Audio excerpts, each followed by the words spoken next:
রাশিয়ার বিরুদ্ধে পদক্ষেপ হিসেবে অনেক উদ্যোগ নিচ্ছে ইউরোপীয় ইউনিয়ন ইইউ। আগে থেকেই নানা নিষেধাজ্ঞা দিয়ে আসছে ইইউ। ইউক্রেন যুদ্ধে রাশিয়ার অর্থব্যবস্থা দুর্বল করতেই এসব পদক্ষেপ নেওয়া হয়।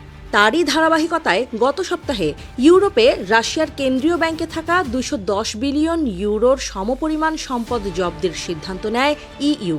জব্দ করা অর্থ ইউক্রেনকে ঋণ হিসেবে দেয়া হবে বলেও জানানো হয়, যে ঋণ ইউক্রেন শোধ করবে ইউক্রেনকে রাশিয়া ক্ষতিপূরণ দেবার পর।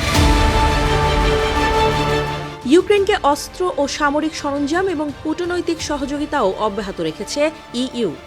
এত কিছুর পরও নাকি রাশিয়াকে নতজানু করানো সম্ভব না বলে মনে করছেন ইতালির উপপ্রধানমন্ত্রী মাত্তেও সালভিনি। তার মতে হিটলার ও নেপোলিয়ন যেমন ব্যর্থ হয়েছিলেন, তেমনিভাবে ইইউও ব্যর্থ হবে। নিষেধাজ্ঞার মাধ্যমে রাশিয়াকে দুর্বল নয়, বরং দেশটিকে আরও শক্তিশালী হবার সুযোগ করে দিয়েছে ইইউ। উল্টো ইউরোপের অর্থনীতি দুর্বল হচ্ছে, এমন মন্তব্য করেন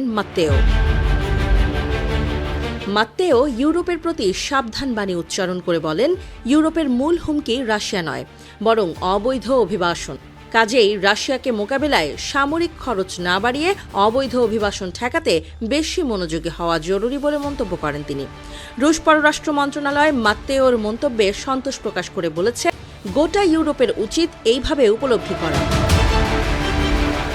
ইউরোপ বা আমেরিকা কারো সাথেই রাশিয়া বিরোধে যেতে চায় না। ইউরোপে থাকা রুশ সম্পদ জব্দের প্রতিক্রিয়ায় রাশিয়ার কেন্দ্রীয় ব্যাংক জানিয়েছে, তারা ইউরো ক্লিয়ারের বিরুদ্ধে আবারও মামলা করবে। রাশিয়ার সম্পদ ব্যবহার করা ইইউর জন্য অবৈধ বলেও মন্তব্য করে রুশ কেন্দ্রীয় ব্যাংক। নিষেধাজ্ঞার কবলে পড়ে এর আগেও ইউরো ক্লিয়ারের বিরুদ্ধে মামলা করে মস্কো।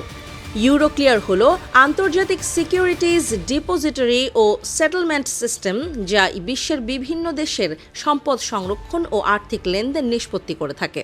ইইউ এর ওই সিদ্ধান্তের প্রতিবাদ জানায় হাঙ্গেরি। দেশটির প্রধানমন্ত্রী ভিক্টর অরবান ফেসবুকে এক পোস্টে বলেছেন, এই পদক্ষেপ ইইউর অপূরণীয় ক্ষতি করবে। তবে নেটো মহাসচিব মার্ক রুটে গত সপ্তাহে বলেন যে পুতিন যদি ইউক্রেনে আরও শক্তিশালী হয়ে ওঠেন, তাহলে ইউরোপে নতুন যুদ্ধের সম্ভাবনা আরও বাস্তব হয়ে উঠবে। তিনি সতর্ক করেন, রাশিয়ার হুমকির কারণে ইউরোপের দেশগুলো এতদিন চুপ থেকেছে। রাশিয়াকে না থামালে আগামী 5 বছরের মধ্যে পুতিন একটি নতুন যুদ্ধ শুরু করতে পারেন। তিনি সব ইউরোপীয় দেশকে প্রতিরক্ষা ব্যয় বাড়ানোর জন্য আহ্বান জানিয়ে বলেন যে অনেকেই বিশ্বাস করেন এখনই পদক্ষেপ নেওয়ার সময়।